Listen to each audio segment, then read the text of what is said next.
Welcome back after the break. चलते हैं news के बकिया हिस्से की जानिब।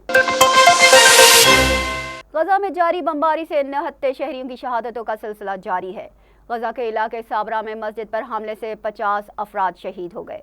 गजा में जारी बमबारी को 39 रोज हो गए। अस्पताल, तालीमी इदारे, निजी और सरकारी इमारतों के साथ मसाजिद भी महफूज नहीं। गजा के इलाके साबरा में मस्जिद पर फजाई हमले से 50 अफराद शहीद और मुतादिद जख्मी हो गए। हमले के वक्त बाद जमात नमाज में लोगों की बड़ी तादाद मौजूद थी, जबकि गजा के सबसे बड़े अल-शिफा अस्पताल को घेरे में लेकर 200 अफराद को गिरफ्तार कर लिया गया है। डॉक्टर्स को अस्पताल खाली करने का हुक्म दिया गया था, जिसे डॉक्टर्स ने मानने से इनकार कर दिया। इमरजेंसी और सर्जिकल वार्ड्स में तलाशी के बायस नौमौलूद बच्चों को दूसरे वार्ड्स में मुंतकिल करना पड़ा। अल-शिफा अस्पताल समेत गजा के बेशतर अस्पताल बमबारी से शदीद मुतासर हुए हैं। 7 अक्टूबर से जारी बमबारी से गजा में अब तक तकरीबन 12,000 अफराद शहीद हो चुके हैं, जिनमें बड़ी तादाद बच्चों की है। जबकि तूल गरम के पनाह गुज़ीन कैंप के करीब यासर अरफात की यादगार को भी बुलडोज कर दिया गया है। गजा पर हमलों के 41 रोज बाद अक़वाम मुत्तहिदा ने गजा जंग में वक्फे की करारदाद मंजूर कर ली। सलामती कौंसिल के 12 अरकान ने करारदाद के हक में वोट दिया। अक़वाम मुत्तहिदा की सलामती कौंसिल ने गजा जंग में वक्फे की करारदाद मंजूर कर ली। अमेरिका, बरतानिया और रूस ने करारदाद पर वोटिंग में हिस्सा नहीं लिया। जंग बंदी की करारदाद मंजूर न हो सकी। करारदाद में गजा में जंग में वक्फे का मुतालबा किया गया था ताकि महसूर शहरियों तक इमदाद पहुँचाई जा सके। करारदाद में हमास की कैद से यरगमालियों को फौरी रिहा कराने का भी मुतालबा किया गया है। सलामती कौंसिल में इससे कबल 4 कोशिशें नाकाम हो चुकी हैं। इसराइल ने सलामती कौंसिल की करारदाद को मुस्तरद कर दिया। चीनी सफीर का कहना है कि हम सब कौंसिल के गैर फाल होने से मायूस हैं।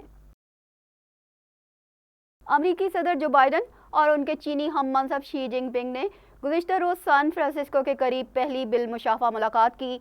दोनों ने ताल्लुकात बहाल करने और कशीदगी को कम करने की ज़रूरत पर जोर दिया। अमेरिकी सदर बाइडन ने अपने इब्तदाई कलमात में दोनों ममालिक के दरमियान मुसाबकत को तनाज़ात में बदलने से रोकने की ज़रूरत पर जोर दिया। सदर शी जिनपिंग ने इस बात पर जोर दिया कि अमेरिका और चीन के लिए एक दूसरे से मुंह मोड़ लेना कोई ऑप्शन नहीं है। दोनों सरबराहान के दरमियान मुलाकात कैलिफोर्निया में हुई।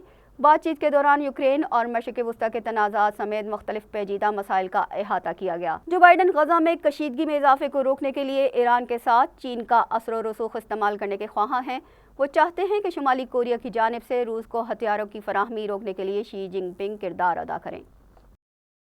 अमेरिका, जनूबी कोरिया और जापान के दफाई सरबराहान शुमाली कोरिया की जानिब से अगले माह मिसाइल तजर्बात के पेश नज़र रियल टाइम डेटा शेयरिंग फाल करने पर मुत्तफिक हो गए। सियोल में सिक्योरिटी के हवाले से बातचीत के लिए मौजूद अमेरिका के सेक्रेटरी दिफा लॉयड ऑस्टिन ने जनूबी कोरिया के हम मनसब शिन मुन सिक से मुलाकात की, जबकि जापानी वजीर दिफा मिनोरू किहारा ने ऑनलाइन शिरकत की। महकमा दिफा सियोल ने बयान में बताया कि तीनों वज़रा ने जायजा लिया कि real time missile warning data की तैयारियां अपने आखिरी मराहिल में हैं और इस मैकेनिज्म को दिसंबर में बाज़ाब्ता तौर पर फाल करने पर इत्तफाक किया गया है। 2023 के आखिर तक बाकायदा सह मुल्की मशकों के लिए मंसूबा तैयार करने पर भी इत्तफाक किया गया है। मकबूजा कश्मीर में एक मुसाफिर बस पहाड़ी सड़क से नीचे खाई में जा गिरी, जिसके नतीजे में कम से कम 30 अफराद हलाक और दीगर 25 जख्मी हो गए। ये हादसा श्रीनगर से तकरीबन 200 किलोमीटर दूर दराज के इलाके डोडा में पेश आया। सीनियर पुलिस अफसर सुनील गुप्ता ने AFP को बताया कि ड्राइवर की गफलत से पेश आने वाले हादसे में 30 मुसाफिर हलाक हो गए हैं। उनका कहना था कि मुसाफिर बस पहाड़ी से तकरीबन 800 फीट की गहराई में जा गिरी। हादसे में 25 से ज्यादा अफराद जख्मी भी हुए हैं। पुलिस ने अमवात की तादाद में इजाफे का खदशा जाहिर किया है, क्योंकि कई अफराद शदीद जख्मी हैं।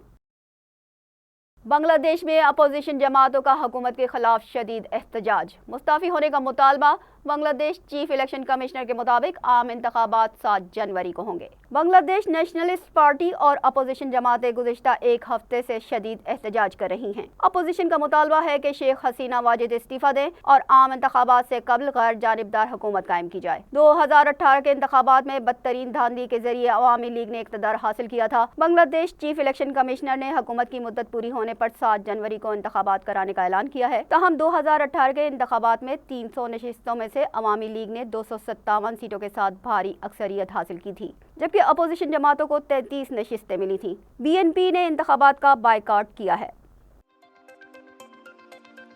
यहाँ वक्त हुआ है ब्रेक का। ब्रेक के बाद दोबारा हाजिर होते हैं।